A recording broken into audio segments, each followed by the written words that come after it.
The deadly soldier tool that replaced guns, and why history tried to forget it. The battlefield has always rewarded the soldier who adapts faster than the enemy, and buried beneath the roar of rifles and machine guns is a brutal truth most people never learn. When guns failed, jammed or ran dry, soldiers reached for something simpler, something quieter, something far more personal. A tool so ordinary it was issued without ceremony. Yet in close combat it turned trenches into killing grounds. This wasn't a blade forged for glory or a weapon designed for parades.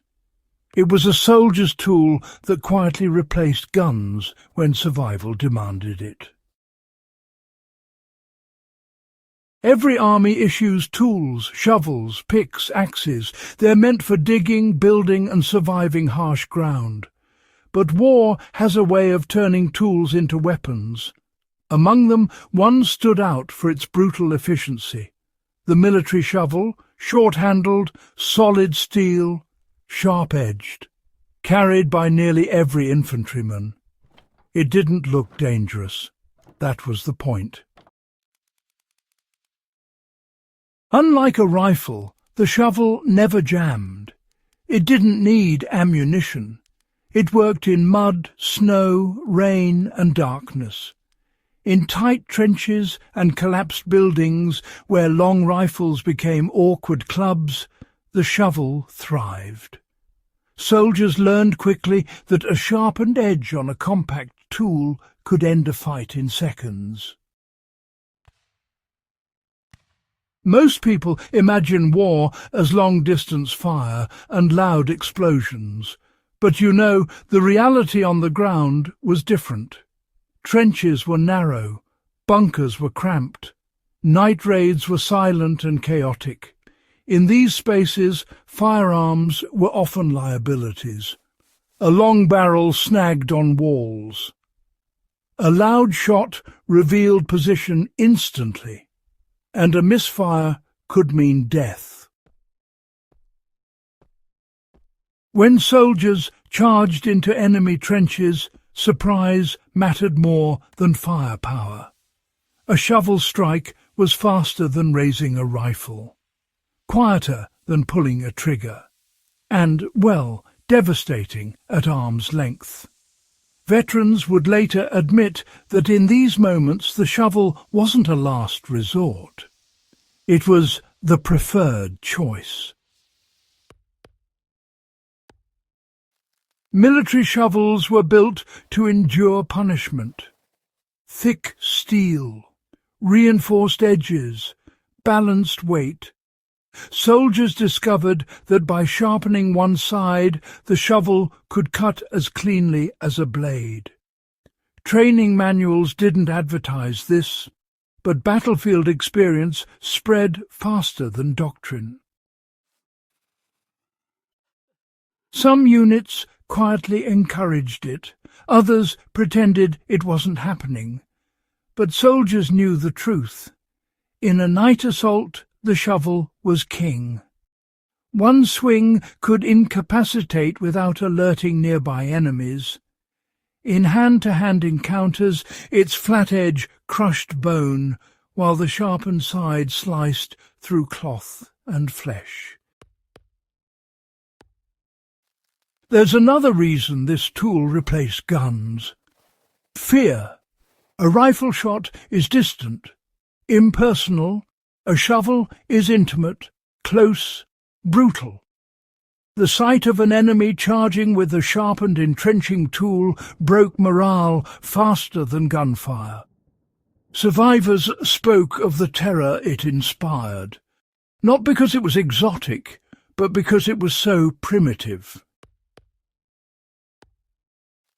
War strips combat down to raw survival. And you know, few things are more unsettling than being attacked with something meant for digging graves. Night raids were the proving ground.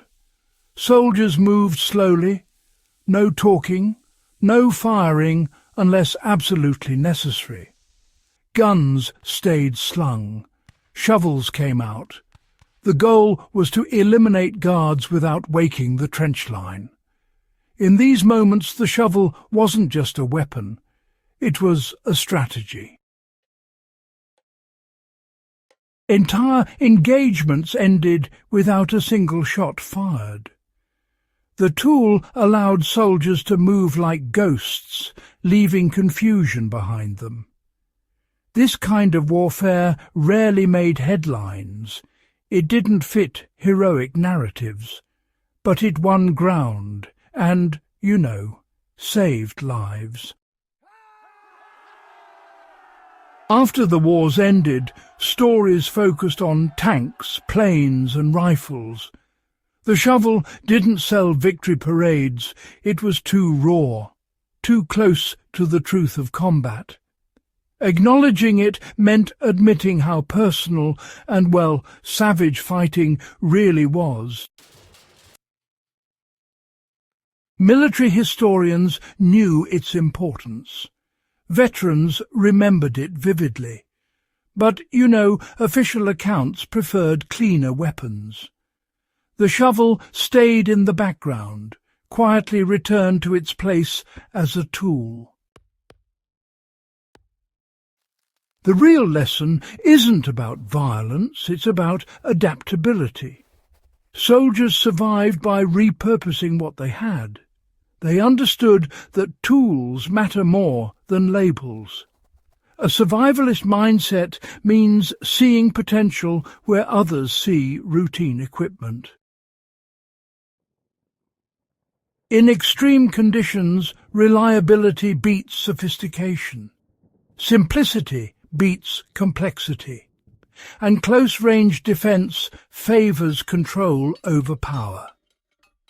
These are lessons learned the hard way, written in mud and blood. Even today, military forces still issue compact entrenching tools. Officially, they're for digging. Unofficially, the knowledge remains.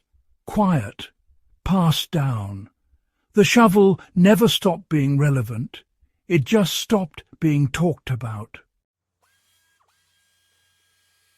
Because some truths about war aren't meant for slogans. They're meant for survival.